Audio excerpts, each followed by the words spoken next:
Let me take you right into it. Picture this.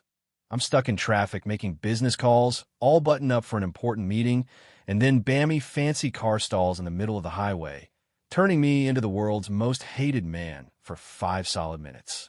Horns blaring, people yelling, "Move it, man. You're going to get us all killed." I step out, half mortified, half just plain annoyed, hoping I can fix it. But the thing is dead. No shame like blocking a whole interstate. You know what I mean? Some woman shouts, "Nice car, but what's it worth if it can't move?" Honestly, I had to laugh. Classic, right? Then a couple of Jeep drivers, tough-looking guys, get out and help me push my car to the side. One guy, silver hair and all, says, "Don't take it personal. Some folks just want to get home. You're not the first, won't be the last." I hand them all $100 each, just because I can, and you should have seen their face. Some guy gets teary-eyed, says it'll cover his gas for the week. So now I'm stranded. My meeting's going on without me, and I call my secretary to take over. "How you getting to the office?" she asks. "Bus," I tell her, and she laughs, not sure if I'm joking. But I wasn't. So I'm standing in this suit at the bus stop, sweating under the collar, and some older lady eyes me up and down, says, "You must be burning up in that get-up." I just smile. Hey, I've been through worse. The bus isn't packed, but when two kids get on, everyone notices them three handing out envelopes, singing this song that just knocks the air right out of me. Try, strive, strengthen your heart. You alone shape your future. Don't think your life is meaningless. Something about their voices, the way the whole bus falls silent. Then everyone's applauding, some folks crying, yeah, even a couple tough guys. That song, Thuff, it's like a memory clawing in my chest. How do they know that? I whisper. Only one person ever sang that to me. It's haunting. They get off before I can ask, just two shadows in the crowd, and all I'm left with is questions. That's the thing that eats at me the whole day, even during the meeting. I'm not really there, you know. My secretary, Mon, notices. "You all right, sir?" "No, I'm not." I admit, and for the first time, I open up. 8 years ago, before all this CEO nonsense, I disappeared. My granddad sent you to look for me, right? "No. You were in Illinois. You refused to take over the company. When your grandfather died, you had no choice but to come back. But those kids, they look like me. And that song? There's only one way they could know it, if they're connected to Juliana, the only woman who ever sang it to me." I ask Mon to help me track them down, and we head straight to downtown Chicago, retracing bus routes, looking for a pair of twins who could be my own. We finally spot them, ducking into a narrow alley, whispering about how they want to save up for Mother's Day dress and flowers for their mom, Juliana.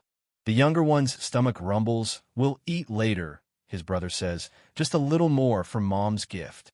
My heart breaks watching them. I step forward, ask about their mom, say her name, and they freeze. "How do you know her?" one of them asks, all suspicion and guarded hope. "Because I knew her. I loved her," I say, and something in their faces changes. I take them to eat at first. They're wary. Their mom taught them to be careful. We talk, and every answer tightens the knot in my chest. 7 years old. Twins. No dad, just their mom, who works at a bar, never tells them where. "Are you her dad?" one asks, dead serious. I can't even answer. I want proof, a DNA test, but more than that, I want to help them to fix everything I broke years ago. The next part? I go bar to bar, searching for Juliana. It's almost 9 p.m. when I finally find her, singing on stage. She's still got that voice, the kind that stops a room. When she sees me, she tries to walk away, but I won't let her. "We need to talk." "There's nothing to talk about," she spits back, keeping her guard up. It gets ugly quick. Some guys at her table harass her, make crass offers. She brushes them off with a smile that doesn't reach her eyes. When I step in, it only makes it worse. Her boss thinks I'm just another troublemaker. "I'll pay whatever you want, just let her go for the night," I say, desperate. He laughs in my face. Juliana's furious. She doesn't want saving, not for me. "Why do you care where I work? Why do you care about my kids?" "Because I think they're mine," I blurt out. That stops her. For a moment, I see the old Juliana, soft but strong. "You left," she says quietly. "You disappeared. What gives you the right to show up now and ask about my life?"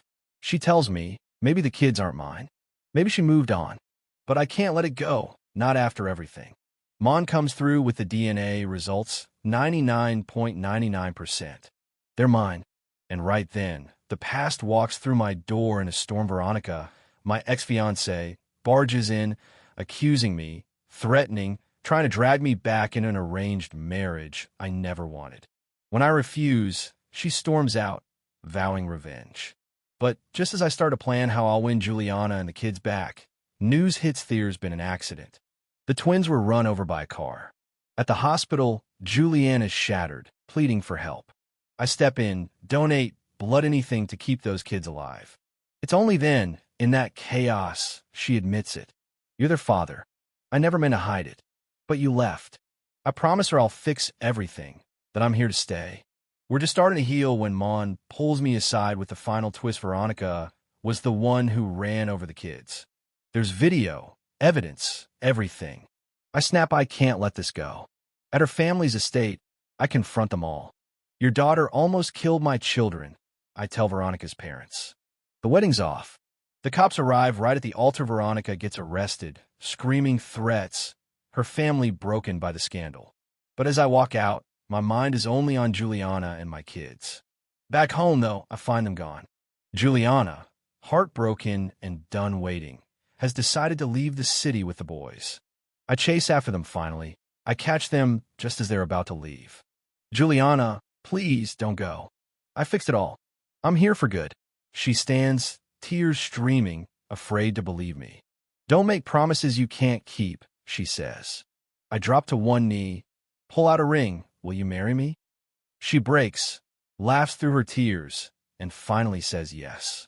The kids burst in, thrilled to have their family back. And for the first time in years, we're all under one roof, laughing, fighting over who gets to sleep where, eating together.